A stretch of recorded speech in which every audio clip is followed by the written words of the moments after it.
बच्चों देखिए, अभी तक के लेक्चर्स में हमने बात कर ली चार्ज के बारे में और चार्जिंग कैसे होगी, कैसे कैसे चार्ज किया जाएगा उसके बारे में। अब अपन बात करते हैं प्रॉपर्टीज ऑफ चार्ज।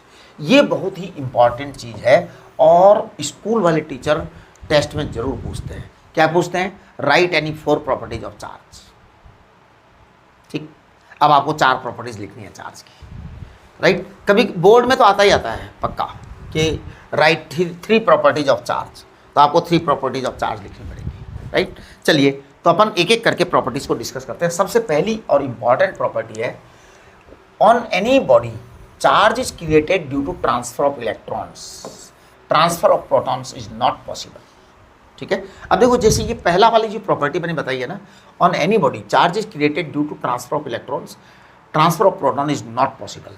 जनरली ये वाली प्रॉपर्टी स्कूल वाले टीचर नहीं दिखाते, तो ठीक है आप है ना वो लिख देना जो स्कूल वाले टीचर लिखाते हैं, है? मैंने तो बहुत सारी प्रॉपर्टी लिख रखी है, 9 लिख रखी है, तो ये प्रॉपर्टी जनरली लिखाते नहीं है स्कूल वाले टीचर, लेकिन होती है प्रॉपर्टी। चलिए आगे, like charges repel each other and unlike charges attract each other. बिल्कुल, नेगेटिव नेगेटिव रिपेल करते हैं, पॉजिटिव पॉजिटिव रिपेल करते हैं, नेगेटिव नेगेटिव रिपेल करते हैं, पॉजिटिव पॉजिटिव रिपेल करते हैं, लेकिन पॉजिटिव नेगेटिव अट्रैक्ट करते हैं। समझ गए? चलिए, चार्ज इज क्वांटाइज्ड। हाँ, ये एक सबसे मोस्ट इंपॉर्टेंट प्रॉपर्टी है, थर्ड वाली। इसको लिखवाते हैं स्कूल वाले जरूर, और इसी को पूछते हैं। वो चाहते भी इसी के बारे में जानना है ज़्यादातर उनकी इच्छा यही जानने की होती है। तो देखिए, क्वांटाइज्ड, चार्ज इज क्वांटाइज्ड, इसको समझना बहुत जरूरी है। वैसे तो मैं पहले ही समझा चुका हूँ। Charge is quantized, charge is quantized का मतलब है कि charge is not a continuous quantity. देखिए इसको कैसे लिखते हैं, इसको charge is not a continuous quantity, continuous quantity.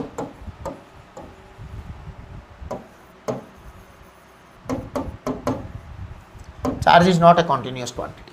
Charge is always found in pieces, छोटे छोटे टुकड़ों में पाया जाता है। स्मॉलेस्ट चार्ज है ना, स्मॉलेस्ट चार्ज इज व्हाट, मतलब charge is always found in pieces. आप लिख सकते हैं यहाँ पे चाहें तो, है ना, स्मॉल पीसेज, है ना। तो charge is found in small pieces and combination of the electronic charge. तो smallest charge is what, electron. So Q is equal to NE। N माने N is the number of electrons. ठीक है, N can not be fraction, N can not be fraction नहीं हो सकता। ठीक है, N is the whole number always, N is the whole number. ठीक है, अलग अलग लोग इसको अलग अलग तरीके से बता देते हैं, आप जो है लिख करके आ सकते हैं ऐसे ही कि साहब N जो है वो होल नंबर है, फ्रैक्शनल इलेक्ट्रॉन पॉसिबल नहीं है, इलेक्ट्रॉन का टुकड़ा पॉसिबल नहीं है। ठीक है, चलिए आगे की बात करते हैं हम। Electric charge is conserved but mass is not conserved. ये सबसे इंपॉर्टेंट चीज है, और ये मतलब स्कूल वाले भी पूछते हैं, बोर्ड में भी पूछते हैं। देखिए मैं बताता हूँ आपको, इलेक्ट्रॉनिक चार्ज इज कंजर्व्ड। इस दुनिया में, इस यूनिवर्स में इलेक्ट्रॉन प्रोटॉन दोनों नंबर में बराबर हैं। Total charge of universe is what, 0। हाँ जी, total charge of universe is 0। Total charge of mine body is, right now mine body है 0 चार्ज। जितने इलेक्ट्रॉन है मेरी बॉडी में उतने के उतने प्रोटॉन है। आपके साथ भी ऐसा ही है, राइट। अगर मैंने एक इलेक्ट्रॉन निकाला तो मेरे ऊपर एक पॉजिटिव चार्ज आ जाएगा, अगर एक इलेक्ट्रॉन निकाला तो, राइट। जितना निकालोगे उतना एक साइड में नेगेटिव, एक साइड में पॉजिटिव। अगर मान लो मैंने इंडिया में कहीं पर जो है ना -1 कूलम चार्ज क्रिएट किया, तो पक्का मान के चलो दुनिया में कहीं ना कहीं +1 कूलम जरूर क्रिएट होगा, अदरवाइज तो हो ही नहीं सकता माइनस चार्ज। यानी कोई भी चार्ज आता है तो दूसरी जगह उसका अपोजिट इक्वल चार्ज जरूर आएगा। It is the conservation of charge. Charge can neither be created nor be destroyed, but mass is not conserved. हाँ, ये एक इंपॉर्टेंट चीज़ है। सवाल ये उठता है मास क्यों नहीं कंजर्व्ड है। एक्चुअल में as per the Einstein's theory of relativity, mass is m equal to m0 √1 - v²/c²। ये मास की रिलेटिविटी कंसेप्ट है। किसी भी बॉडी का मास कांस्टेंट नहीं रहता है, कंजर्व नहीं रहता है। वेलोसिटी बढ़ने पर मास बढ़ता है। हाँ जी बिल्कुल, जैसे अभी मैं यहाँ खड़ा हूँ, मेरा मास कुछ ना कुछ तो है। अगर मैं दौड़ने लग जाऊँ तो मेरा मास ज़्यादा हो जाएगा। अगर मैं कार चलाने लग जाऊँ तो मेरा मास और बढ़ जाएगा, अगर मैं फ्लाइट में बैठ जाऊँ तो मेरा मास और बढ़ जाएगा, और अगर मैं सुपर जेट के अंदर बैठ जाऊँ जोरदार में तो मास और बढ़ जाएगा। आपको बताऊं कि अगर मैं लाइट की वेलोसिटी से दौड़ जाऊं तो मेरा मास पूरा का पूरा एनर्जी में कन्वर्ट हो जाएगा और इनफाइनाइट मास हो जाएगा। आप समझ रहे हैं? तो mass is not conserve quantity, but this kind of the formula is not available for the charge. Charge charge ही होता है, इसके अंदर कोई रिलेटिविस्टिक मोशन नहीं होती, चार्ज बदलता नहीं है।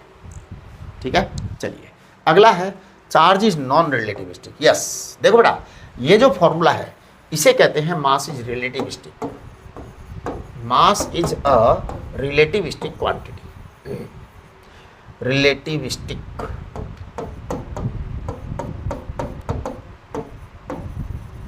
ये आइंस्टीन ने बताया था, Einstein special theory of relativity. ये mass is relativistic quantity but charge is non relativistic. Correct. Charge is a scalar quantity and additivity is algebraic. Correct. Charge is a scalar quantity, यानी कि charge की कोई direction वगैरह नहीं होती। बहुत ही important बात है, चार्ज की कोई डायरेक्शन नहीं होती। तो बेटा चार्ज होता है नेगेटिव चार्ज, चार्ज होता है पॉजिटिव चार्ज। ये पॉजिटिव एंड नेगेटिव जो है ये नेचर है, चार्ज की नेचर है, क्वांटिटी नहीं है, ये कोई डायरेक्शन नहीं है। इट इज़ नॉट एनीथिंग, है ना। बस इलेक्ट्रॉन को नेगेटिव टाइप ऑफ चार्ज कहा, प्रोटॉन को पॉजिटिव टाइप ऑफ चार्ज कहा, क्योंकि दोनों का बिहेवियर अलग था, दोनों का नेचर अलग था, इसलिए हमने उनको नेगेटिव पॉजिटिव कह दिया। Correct. Electric charge is sorry अपन का charge is scalar quantity and additivity is algebraic. बिल्कुल। अब देखो एल्जेब्रिक एडिटिविटी का मतलब, जैसे मान लो किसी की पॉकेट में 2 कूलोम का चार्ज रखा है और -1.5 कूलोम का चार्ज और दे दिया, तो टोटल कितना आ जाएगा? टोटल +0.5 आ जाएगा। ये आपकी एडिटिविटी प्रॉपर्टी है, एल्जेब्रिक प्रॉपर्टी है ना। आपने -2 में +3 जोड़ने पर कितना आता है? +1 आता है ना। यही प्रॉपर्टी चार्ज की भी है कि अगर आप ऐड करेंगे तो ऐसा ही आएगा। जो एल्जेब्रिक है वो पूरा का पूरा एल्जेब्रिक है, और चार्ज स्केलर क्वांटिटी है, कोई डायरेक्शन वगैरह नहीं होती, वेक्टर बिल्कुल भी नहीं है। राइट। चलिए आगे देखिए क्या है। Charge is associated with mass, without mass charge is not possible. अब देखो एक बात सुनो, सबसे छोटा चार्ज क्या है? इलेक्ट्रॉन। और साहब इलेक्ट्रॉन का मास होता है 1.6 × 10⁻⁻19 कूलम, तो उसका चार्ज है। मास भी है साहब इलेक्ट्रॉन में 9.1 × 10⁻31 किलोग्राम। अब आप एक बात देखो कि ये जो इलेक्ट्रॉन है इसमें मास जरूर है, यानी कि बिना मास के चार्ज पॉसिबल नहीं है, बट बिना चार्ज के मास पॉसिबल है। देखो मेरे अंदर कोई चार्ज नहीं है लेकिन मास है मेरे अंदर, चार्ज 0 है। लेकिन अगर मेरे अंदर से एक इलेक्ट्रॉन निकाल के बाहर रखें तो मेरे अंदर एक प्रोटॉन के बराबर चार्ज आ जाएगा या रह जाएगा? आ तो क्या जाएगा, आपने निकाला है बाल, एक इलेक्ट्रॉन निकाला है भैया, तो रह जाएगा एक प्रोटॉन के बराबर चार्ज। राइट। अब देखिए बिना मास के चार्ज संभव नहीं है, यही बात यहाँ पर कही गई है। चलिए आगे बढ़ते हैं। Quanta of charge is electron but quanta of mass is not yet clear. Quanta मतलब एक क्वांटा, इलेक्ट्रॉन है चार्ज का क्वांटम, मास का क्वांटा पॉसिबल अभी तक पता ही नहीं पड़ा कि भैया सबसे छोटा मास क्या है, पता ही नहीं पड़ा। पहले क्या डाल्टन साहब ने कहा था, एटम इज द स्मॉलेस्ट, फिर पता लगा अरे एटम के भी टुकड़े हुए, प्रोटॉन बन गया, न्यूट्रॉन बन गया, इलेक्ट्रॉन बन गया, फिर पता लगा उनके अंदर भी कुछ पार्टिकल्स हैं, मेसोन, बोसोन, पाई मेसोन, पाई बोसोन, पता नहीं क्या क्या है यार, मतलब कुल मिलाकर के कुछ पता नहीं है।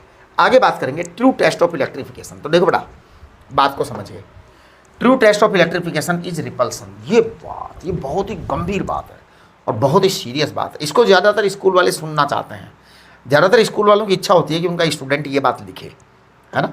तो देखो ये बहुत ही इंपॉर्टेंट चीज़ है। True test of electrification is repulsion. True test, इसका मतलब समझा रहा हूं मैं आपको। True test of electrification is repulsion. कोई चीज इलेक्ट्रीफाइड है या नहीं है, मेरे पास चार्ज है या नहीं है, इसका पता कैसे लगेगा? रिपल्सन से।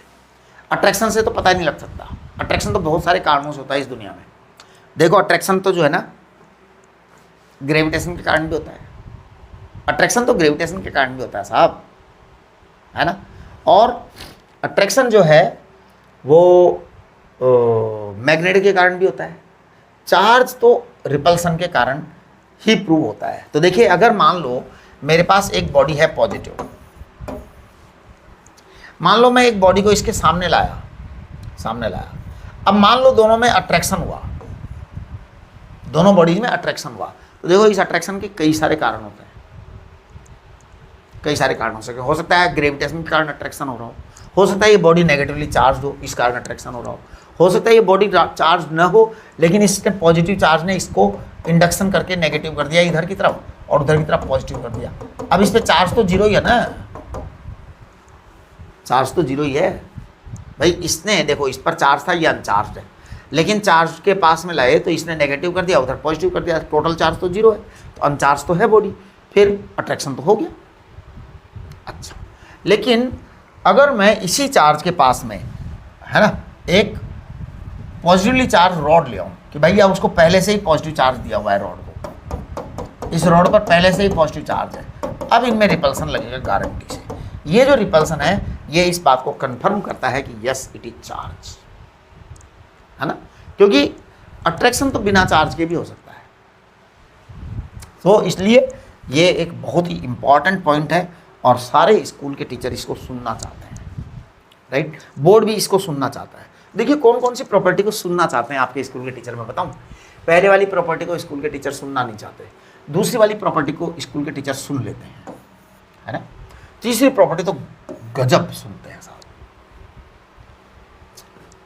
अब वैसे तो सारी प्रॉपर्टीज ही बढ़िया है ना, सब कोई सुनते हैं लेकिन कुछ कुछ जो है ना बहुत ज़्यादा सुनना चाहते हैं। जैसे 9 वाला जो है इसको बहुत सुनने की इच्छा रहती है। लेकिन जैसे प्रॉपर्टीज ऑफ चार्ज के बारे में बात करें ना, तो आप लोग एक तो सेकंड वाला लिख के आया करो, एक थर्ड वाला लिख के आया करो, और एक आप है ना ये लिखे आना, ये वाला एक आप ये लिखे आना। आपके स्कूल टीचर जो लिखवाए हो ना वो लिख के आना आप लोग, ठीक है। चलिए जी, चलिए नेक्स्ट।